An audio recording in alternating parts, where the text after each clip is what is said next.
अब बुढ़ापा आ गया, अब नाव जरा जीर्ण हो गई। अब ऐसी शिकस्त कश्ती पर साहिल की तमन्ना कौन करे। प्रमाद से भरा हुआ चित्त अपने सोने के लिए उपाय ही खोजता रहता है। जवान हो तब कहता है अभी जवान हूं, बूढ़ा हो जाए तो कहता हूं कि अभी बूढ़ा हो गया, अब क्या कर सकेंगे, अब तो ताकत नहीं बची। बच्चे हैं, कैसा सन्यास ले लूं, कैसे सन्यास्त हो जाऊं। जवान जवान है, अभी तो जिंदगी बहुत बाकी है, बूढ़े बूढ़े होंगे तब लेंगे। अब तो कुछ शेष न रहा, तुम प्रमाद के लिए तर्क खोजते हो। प्रमाद को जो तर्क के सहारे देता है उसी को शास्त्रों ने कुतर्क कहा है। प्रमाद से जो जागता है उसी को तो शास्त्रों ने सुतर्क कहा है। जो तर्क तुम्हें नींद में डुबाए रखता है वह आत्मघाती है, वह जहर है, उसमें दबे दबे तुम मर जाओगे एक दिन। उसमें बहुत मर चुके आज तक लोग। तर्क का उपयोग अपने को जगाने के लिए करना है। जैसे जैसे तुम जागने के लिए थोड़े से रास्ते बनाओगे तुम पाओगे कि जागृत के क्षण आने शुरू हो गए।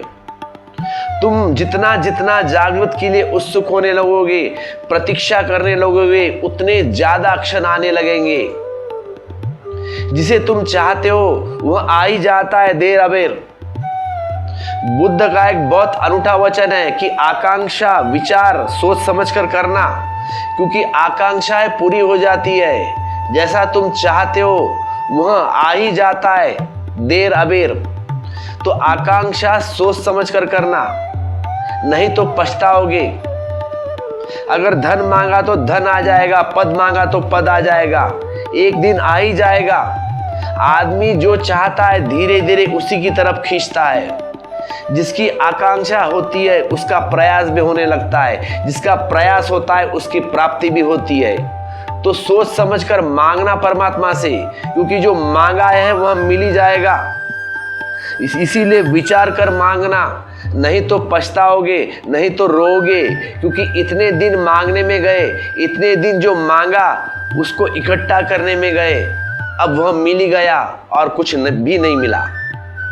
कुछ और मांग लिया होता तो अच्छा था। तो प्रमाद में मत लगे रहो, पूरी जिंदगी ऐसे ही तुम रहते हो।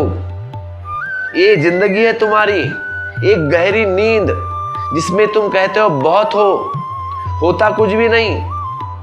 चलते बहुत हो, पहुंचते कहीं नहीं।